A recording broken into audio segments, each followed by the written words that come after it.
Diz que o marido, toda noite, ele saía para caçar. Para onde você vai, meu amor? Perguntava a esposa. Vou caçar.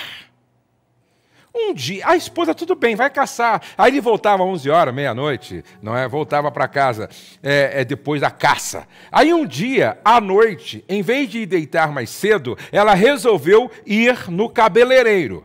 Quando ela chegou no salão do cabeleireiro, ela encontrou a espingarda do marido no salão.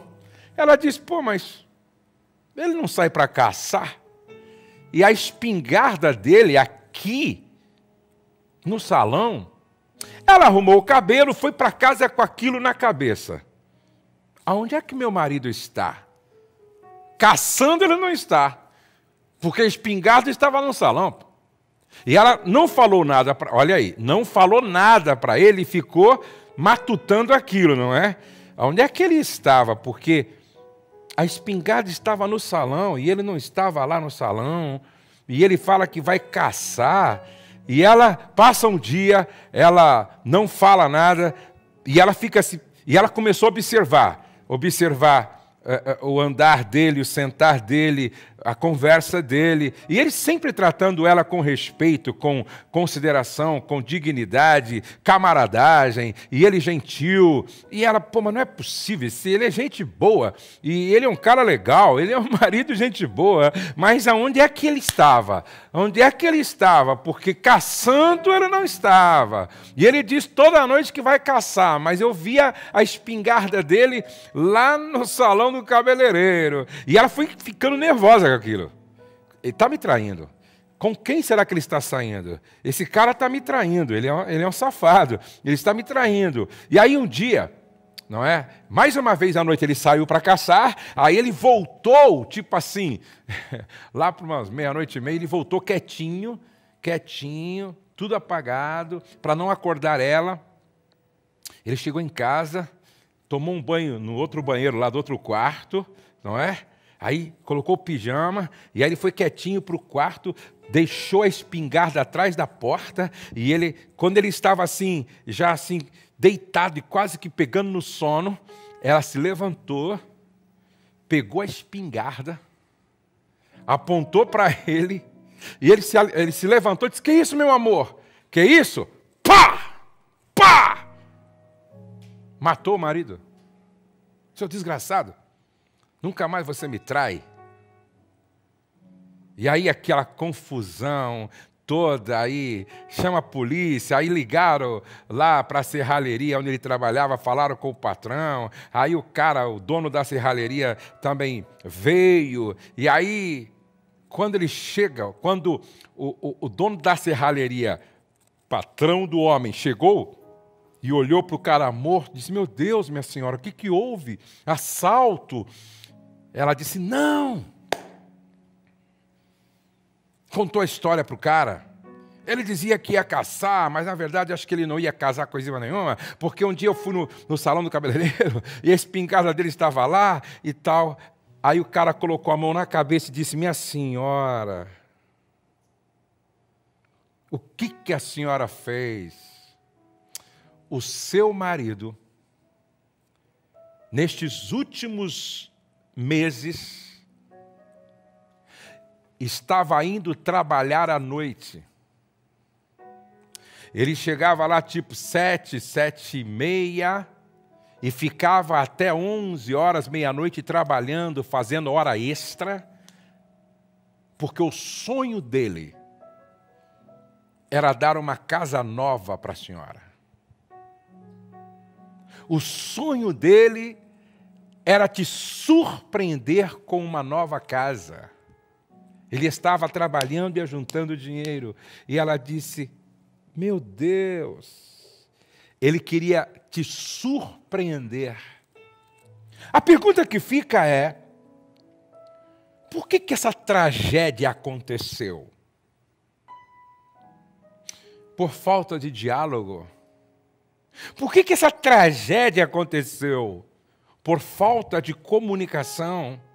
Por que essa tragédia aconteceu? Porque este casal não estava se comunicando da forma como deveriam se comunicar. Por que essa tragédia aconteceu e tantas outras tragédias estão acontecendo? Porque você não conversa com a sua esposa, porque você não conversa com o seu marido, porque não há diálogo. Esses dias eu estava falando sobre um casal que passou por uma crise, passou por uma situação de trauma por causa da doença de um filho.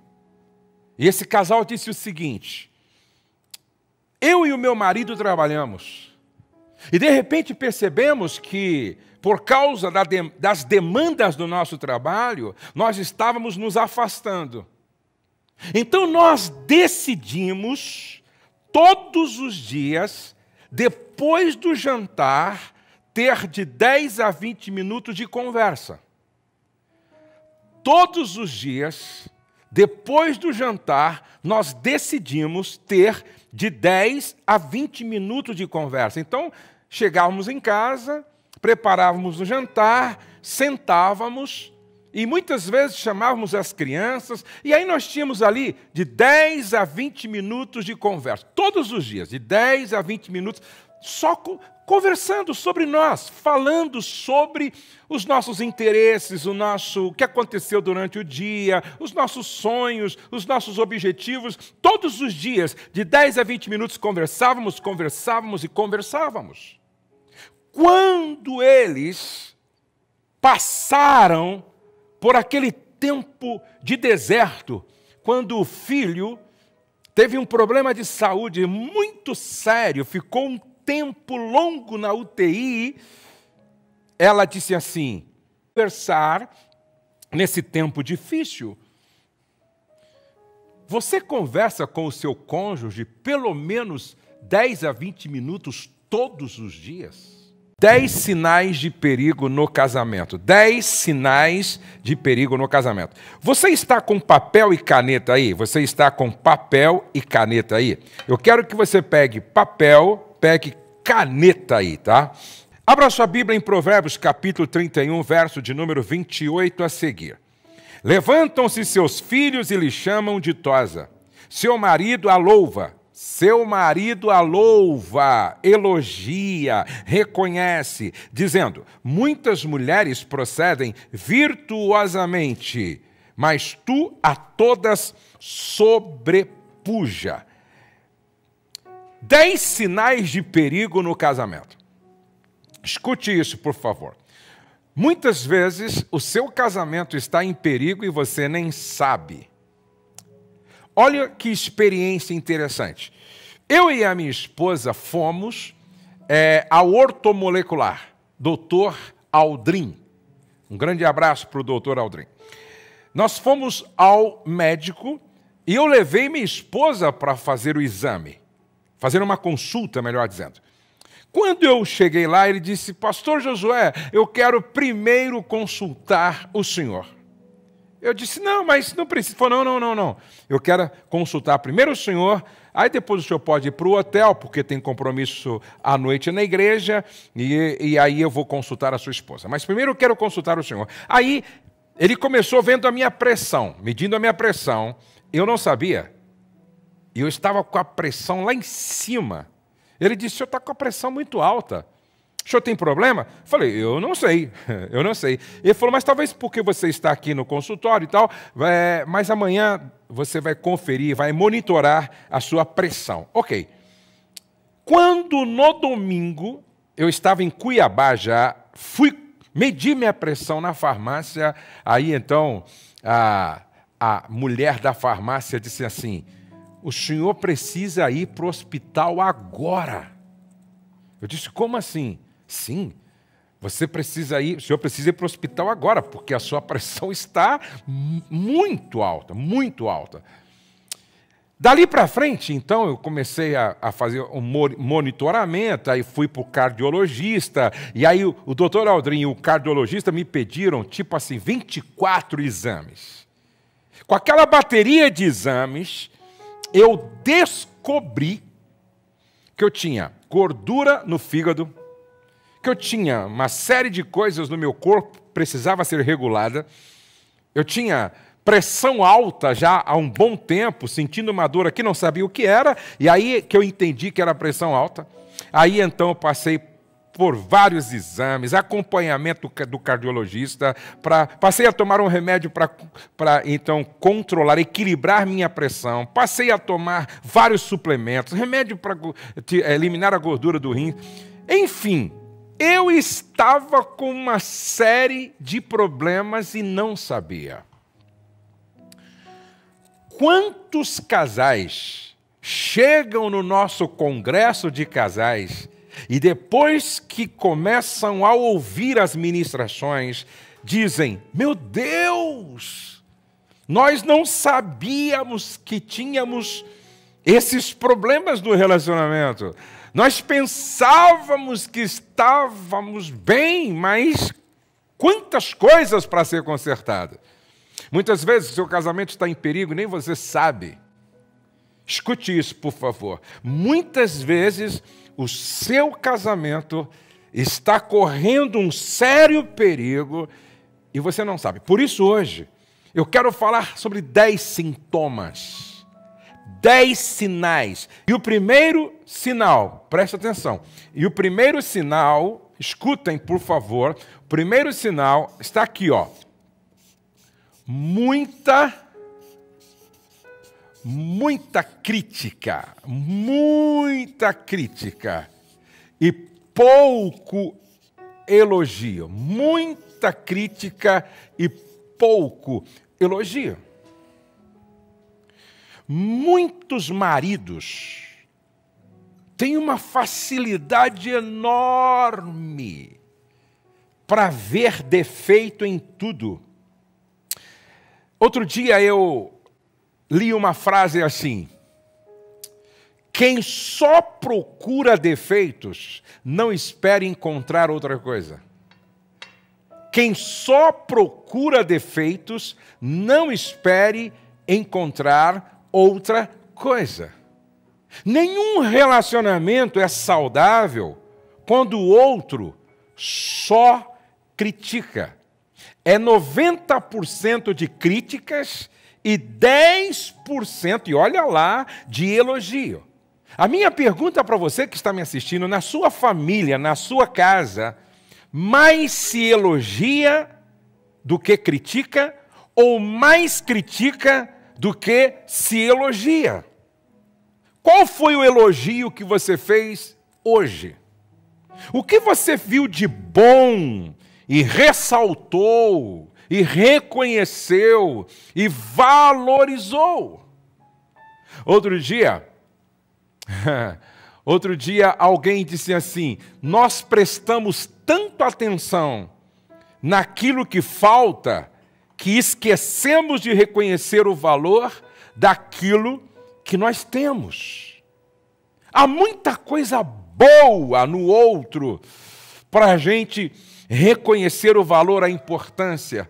Há muita coisa interessante no outro para a gente valorizar, aplaudir. Quando a mulher começa assim, ó, para o homem: come direito, pô. Anda direito. Dorme direito. Senta direito. Dirige direito. Mastiga direito. Pente esse cabelo direito, pô. Presta atenção, quando a mulher começa a questionar tudo no marido, é um sinal de perigo nesta relação. Ou então quando o marido diz: ih, seu cabelo não está legal, ih, essa blusa não está legal, ih, esse sapato não está legal, ih, esse esmalte não está legal, ih, tudo na mulher, de repente, começa a incomodar, irritar, perturbar. Tem alguma coisa errada aí, gente? Tem alguma coisa errada aí. Quando sobra crítica e falta elogio, é um sinal muito sério de que esse casamento está correndo um sério risco, está correndo perigo. E essa é a pergunta: como é no seu casamento? Como é no seu relacionamento? Um outro sinal de perigo muito sério é quando morre o diálogo. Quando morre o diálogo. Preste atenção. Eu estou falando sobre isso já fazem 30 anos. Desde que eu comecei falando para casais, em 1990, é que eu estou abordando este assunto. Preste atenção. Desde 1990, quando eu comecei trabalhando com casais, eu estou falando sobre este assunto. E eu fiz uma enquete. Acho que esta semana que passou, eu fiz uma enquete. Qual a maior dificuldade no seu relacionamento? Diálogo.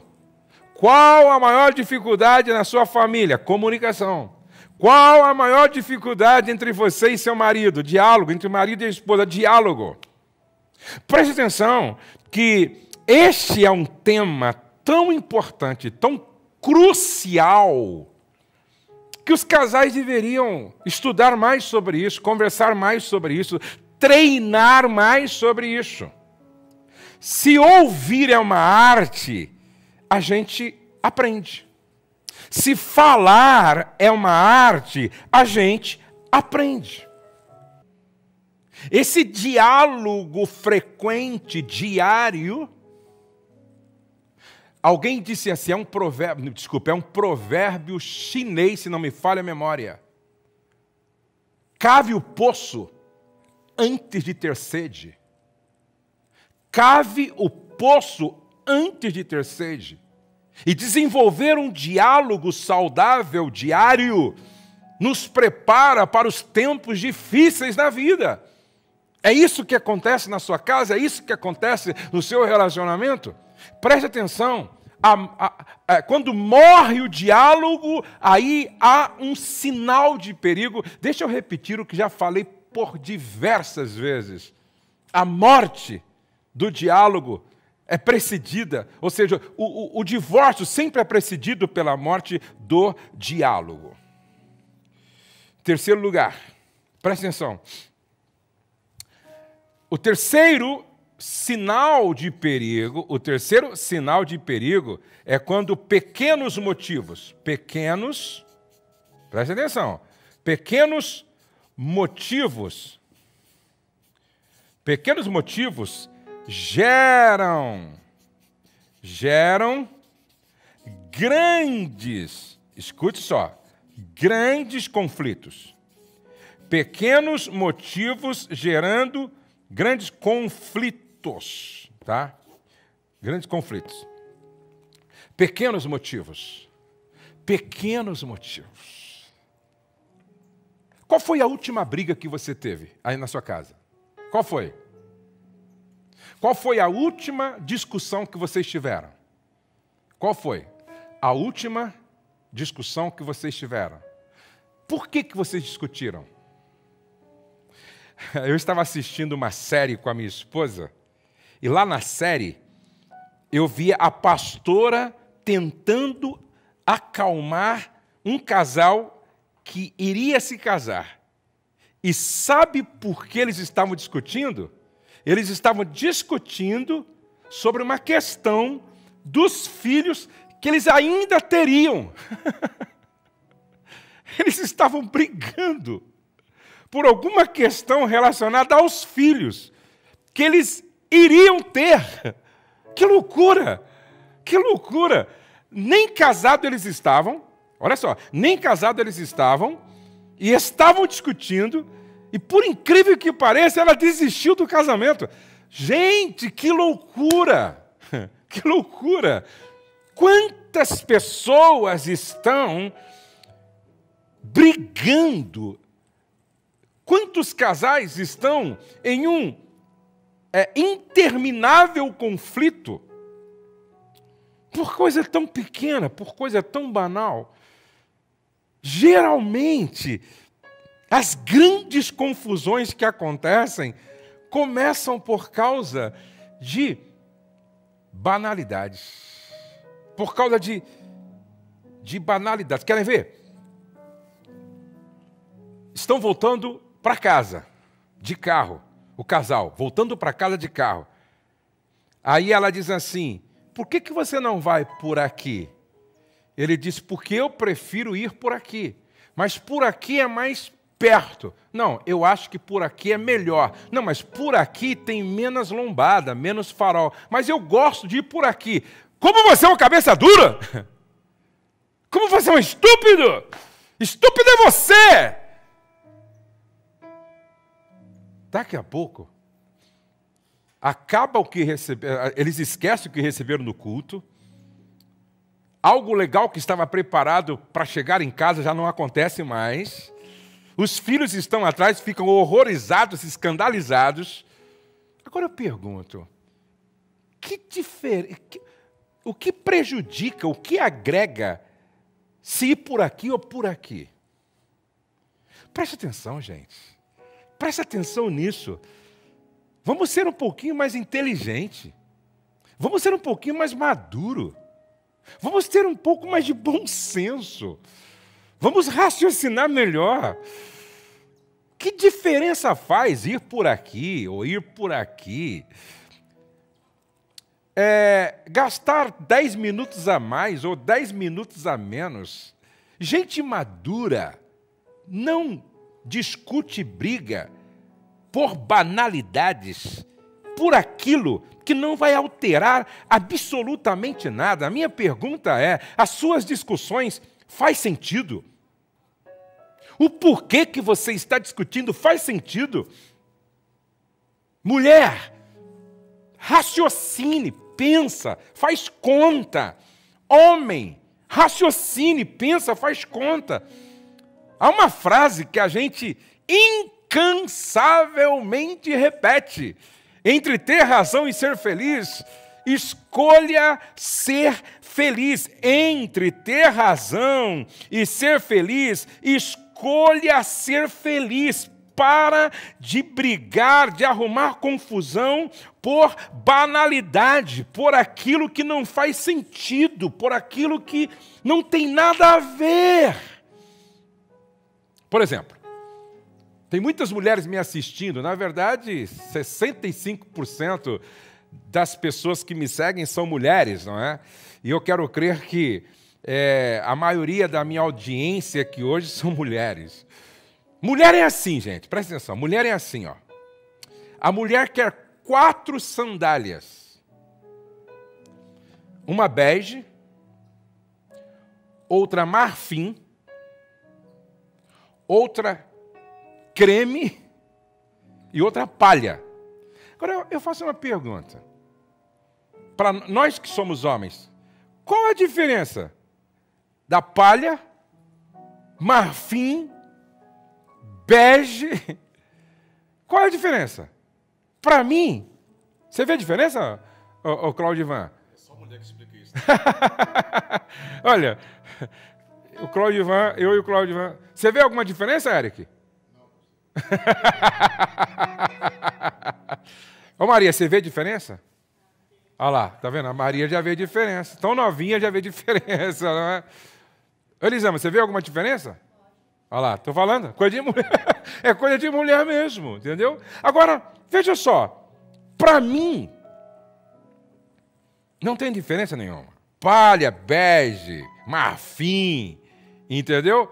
Agora, se para minha esposa faz a diferença, tem diferença, eu vou ceder. E se eu posso, eu compro. 2 esse mês, 2 o outro mês. Ué, não vamos brigar. Não, mas olha aqui, ó. Tem diferença. Não, não tem diferença. Não, tem diferença. Não, tem... Aí a mulher pega a única que tem, joga na cara dele. E aí a confusão está armada, o barraco está armado, o circo pega fogo. E aí tem gente que fica assim, o diabo está furioso. O diabo da estupidez dessas pessoas que não raciocinam, não pensam, não refletem, não agem com maturidade. Então presta atenção.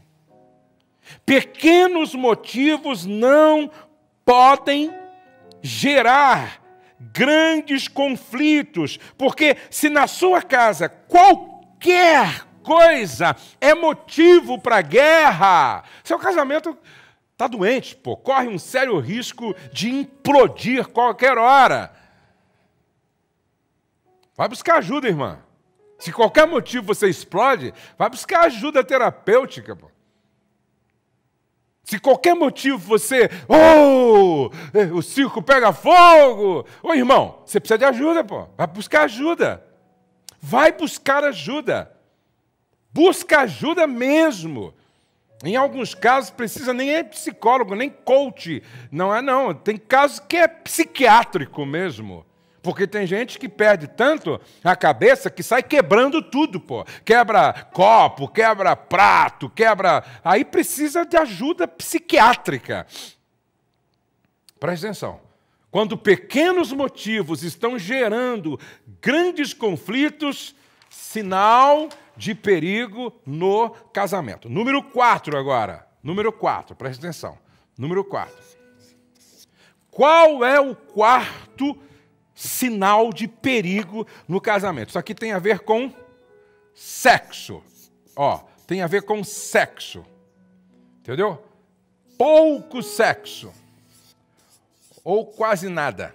Pouco sexo, ou quase nada. Quando as relações sexuais são muito espaçadas. Tá?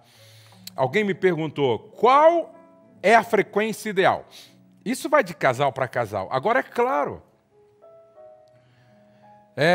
quando o casal tem um encontro sexual por mês, ô Claudio, é muito pouco, não é? Uma vez por mês é muito pouco, não é? E os que dizem uma vez bimestral, ou então trimestral. Não, aí presta atenção. É comum eu ouvir mulheres dizendo assim, eu e o meu marido vivemos como dois amigos dentro de casa. Eu e o meu marido, nós vivemos como dois amigos dentro de casa. Isso é muito sério quando o casal não está tendo uma frequência do ato sexual que seja bom, que seja interessante, que seja agradável para os dois. Como era no início? Como era no início do casamento? É claro que alguns casais dizem, nunca foi bom. Mas boa parte dos casais dizem, não, no começo era bom. E nós tínhamos uma frequência legal. Mas algo estranho foi acontecendo e hoje nós vivemos uma crise nesta área.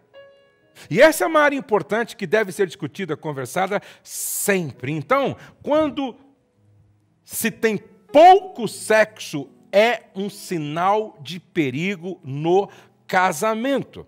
Agora, número 5, quando há uma competição destrutiva, quando há uma competição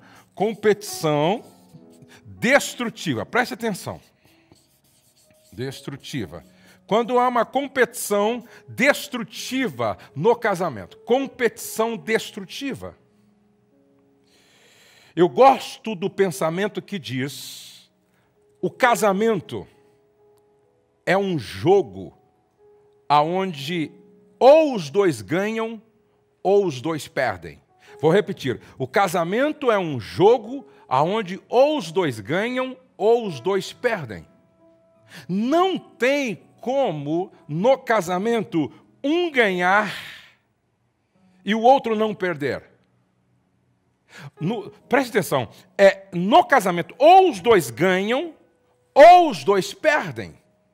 E não pode haver no casamento essa competição destrutiva. Não pode. O casamento é uma união entre duas pessoas que se tornam uma só. Isso é bíblico, está em Gênesis, capítulo 2. Os dois se tornam uma só carne. Escute, por favor, unidade não significa os dois pensando do mesmo jeito, pensando da mesma forma, tendo a mesma opinião. Unidade significa os dois andando na mesma direção porque concordaram que fosse assim. Olha, eu não penso assim, mas a maneira de pensar dela é melhor do que a minha. Então nós dois concordamos seguir esta forma de pensar. Isso é unidade. Os dois caminhando na mesma direção porque concordaram que fosse assim. Bom, qual é o sexto sinal de perigo? Escute aqui, ó. O sexto sinal de perigo. Me dá outra canetinha, Maria, porque essa daqui parece que não está funcionando. Pode ser uma azul mesmo, não tem problema. Sexto sinal de perigo no casamento. Preste atenção. Sexto sinal de perigo no casamento. Olha só. O sexto sinal é espírito de acusação. Espírito de acusação. Opa, acusação. Espírito de acusação. Quando um acusa o outro frequentemente. Quando um acusa o outro frequentemente. Você é um estúpido. Não.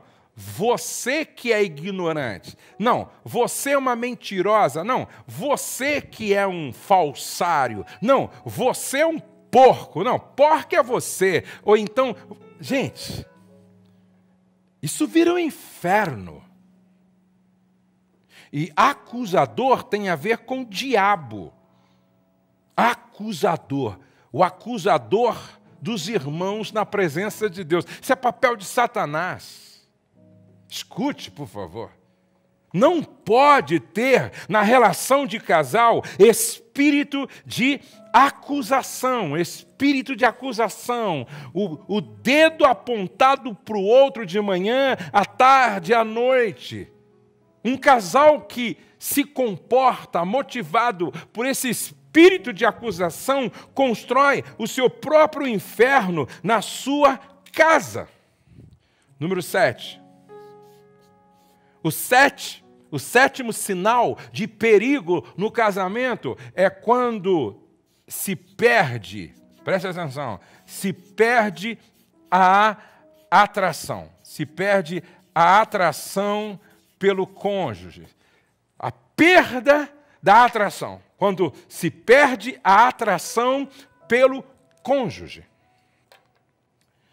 O que você mais admirava nele quando namoravam? O que você mais admirava nele quando namoravam?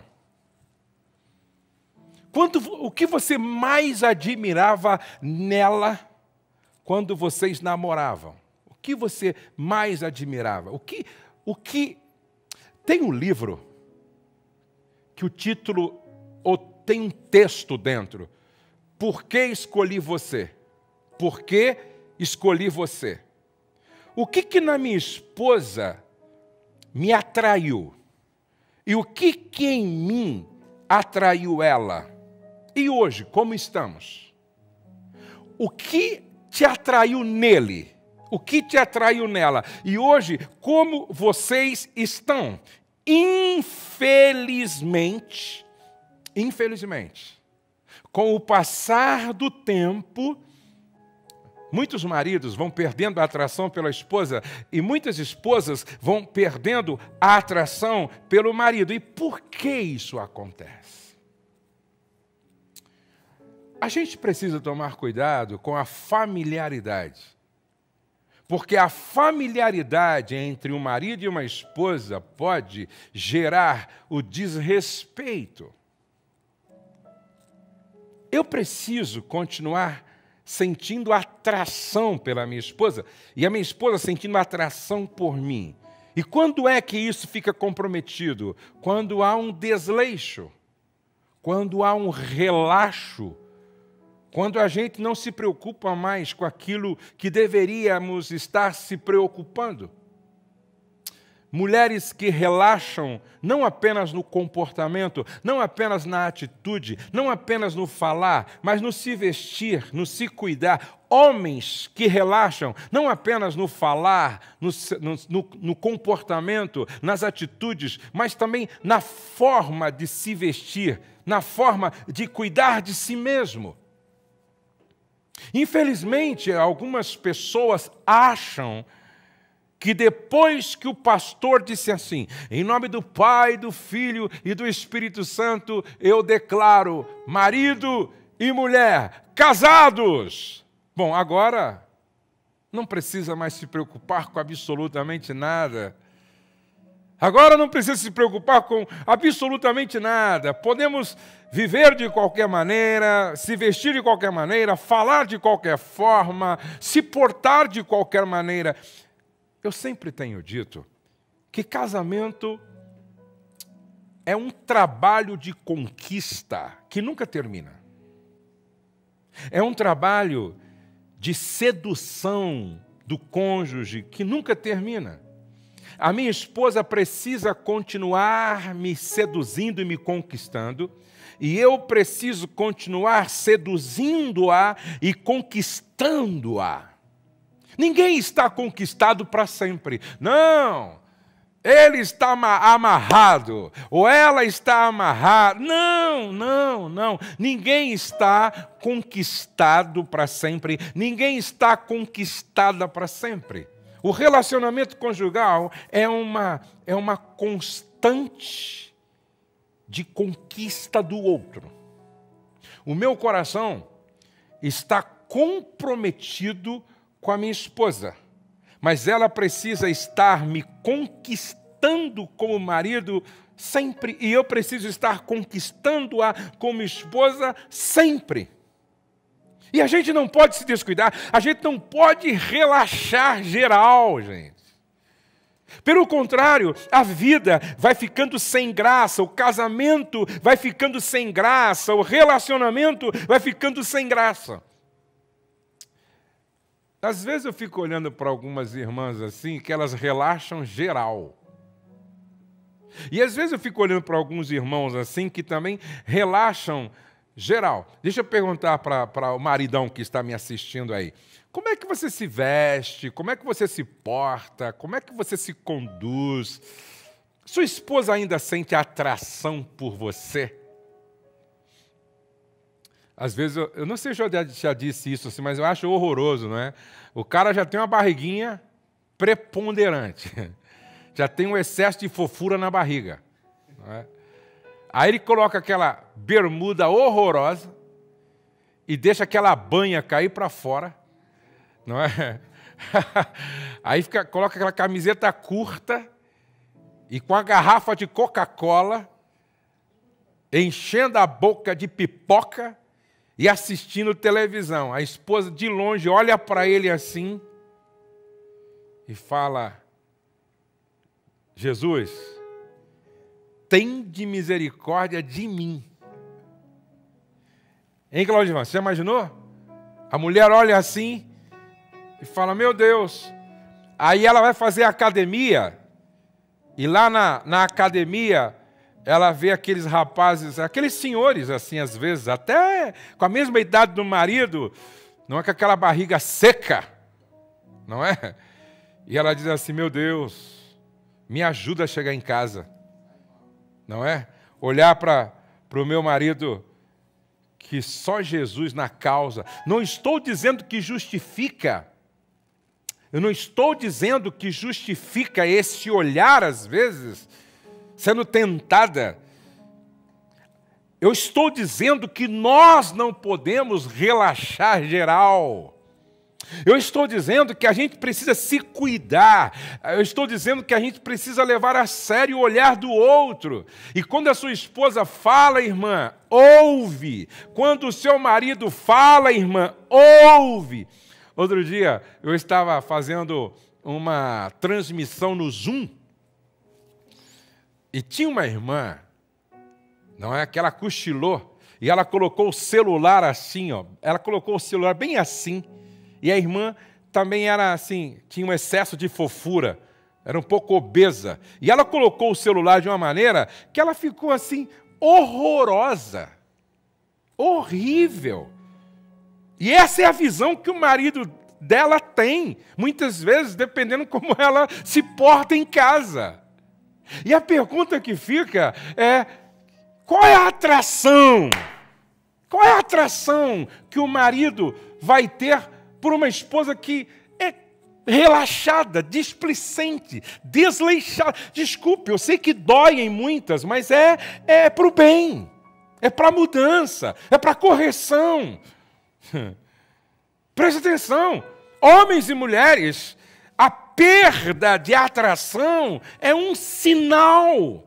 Agora, o que me incomoda, o que me preocupa é que muitas vezes, quando começa a surgir uma situação de tentação para o marido ou para a esposa, aí eu já vi, quando uma mulher percebeu que uma outra pessoa estava chamando a atenção do marido, aí ela quis perder 30 quilos em 30 dias. Nem com cirurgia bariátrica. Entendeu? Nem com cirurgia plástica. Aí a mulher quer dar uma recalchutagem geral, e aí tem 50, quer ficar parecendo com uma jovenzinha de 20 anos, de um dia para o outro, aí fica até feio, ridículo, horrível. Não é por aí, gente, não é disso que eu estou falando. Eu estou falando de bom senso, eu estou falando de um cuidado necessário.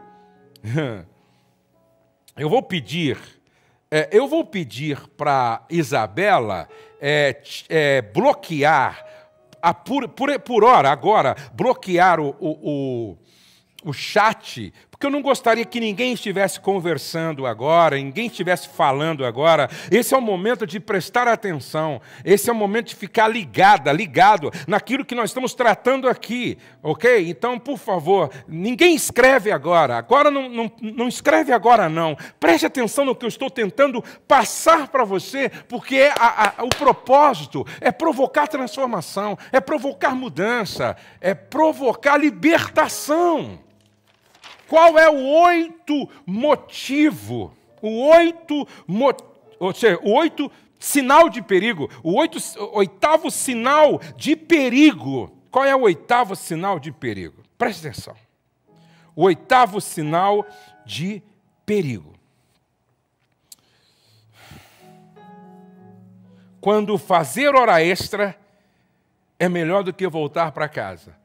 Quando fazer hora extra é melhor do que voltar para casa, certo? Quando voltar para casa não é bom.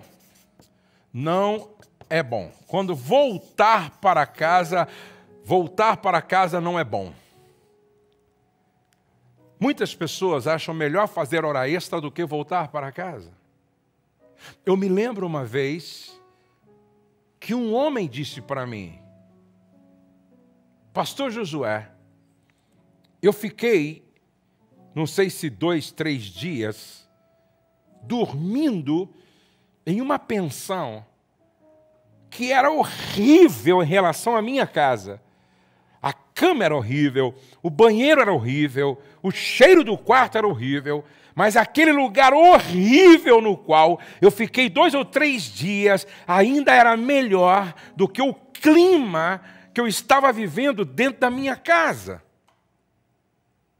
Quando alguém diz que uma pensão com uma cama ruim, um cobertor ruim, um banheiro ruim é melhor do que sua casa em função do clima que existe lá, é porque realmente o inferno se instalou naquela casa. O inferno se instalou naquela casa. Se voltar para casa não gera alegria, se voltar para casa não gera prazer no seu coração, se voltar para casa não não te faz alegre, é um sinal de perigo no seu casamento.